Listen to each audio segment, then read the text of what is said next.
and I will briefly explain the purpose and scope of USAGE 2000. That is a regulations under Malaysia Occupational Safety and Health Act 1994. So, the purpose of USAGE 2000 is meant to protect workers from harmful chemicals. The employers must identify and assess chemical risks, control exposure, handle and dispose of chemicals safely, and follow exposure limits.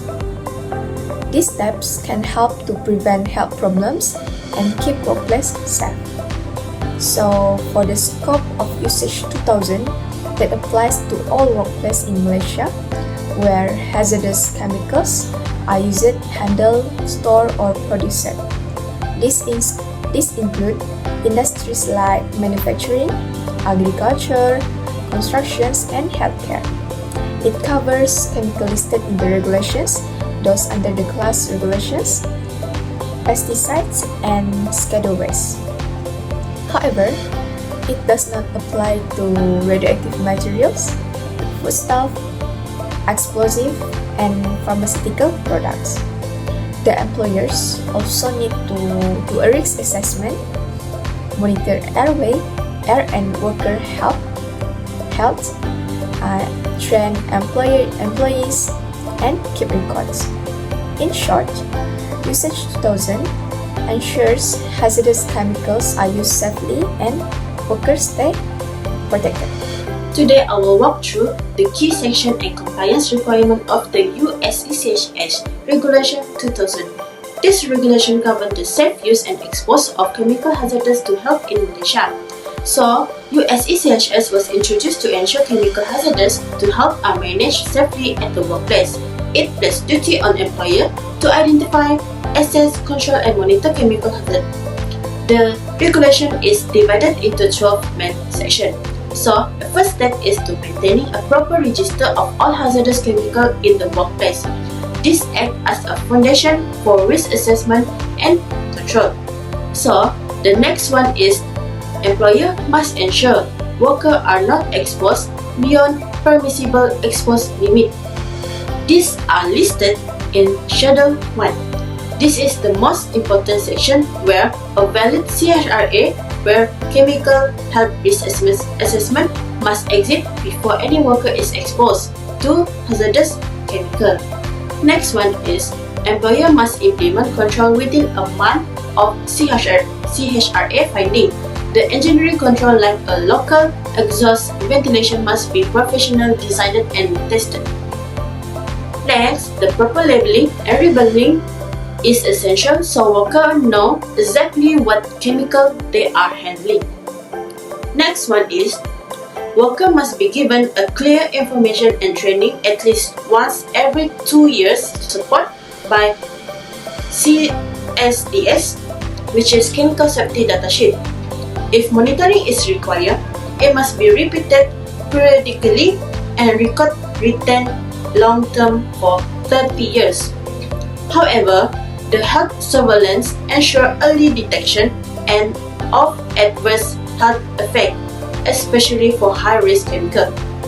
So this section where medical removals protection regulation 28 protect vulnerable workers and ensure they are not put additional risk. So the last one is a warning signage improve awareness and record keeping is critical for long-term occupational health tracking. I will be sharing a brief overview of the use and standard of exposure and chemical hazards to health regulation 2000 or USAG 2000.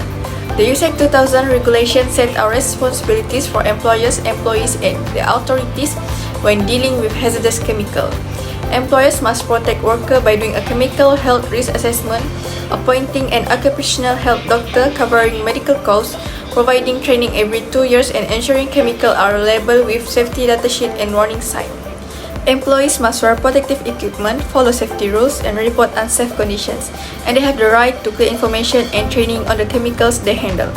Finally, Department of Safety and Health, the authority, enforces the law through inspection, reviewing compliance, and taking action when needed. In short, everyone has a role, employers, employees, and the authorities to ensure workplaces are safe and healthy. Hi everyone, today I will be sharing about the use and standards of exposure of chemicals hazardous to health regulations or USEC 2000. This regulation plays a vital role in Malaysia by ensuring safe chemical management, especially in workplaces where hazardous substances are used. Employers are required to conduct a chemical health risk assessment, provide proper control measures, and ensure workers receive training and personal protective equipment.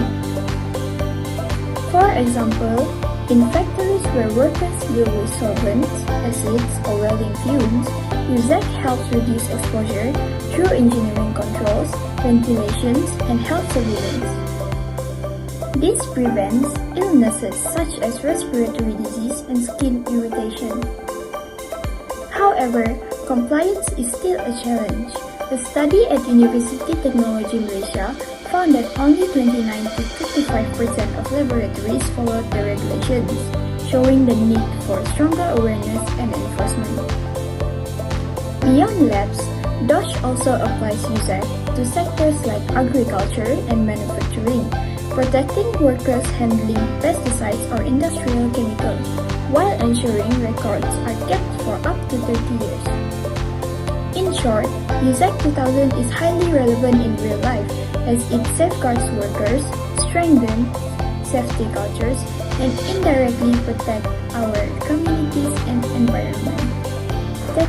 In Malaysia, workplace safety is particularly important for industry handling hazardous chemicals. Employers protect workers by setting exposure limits, conducting health surveillance, and conducting regular monitoring. These measures help prevent serious health issues such as cancer, poisoning, chronic disease, and reproductive harm. Equally important is the proper maintenance of records such as risk assessment, training logs, and health surveillance reports, which can be kept for up to 30 years.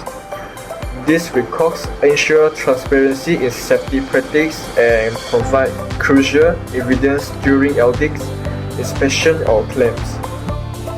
In USEC Regulation 2000, labeling is important because it helps workers know the dangers of chemical. Under Regulation 17, every container of hazardous chemicals must have a clear label in Bahasa Malaysia and other language can be added. The labels must show the product name, hazard time, warning statement, safety instruction, and manufacturer detail.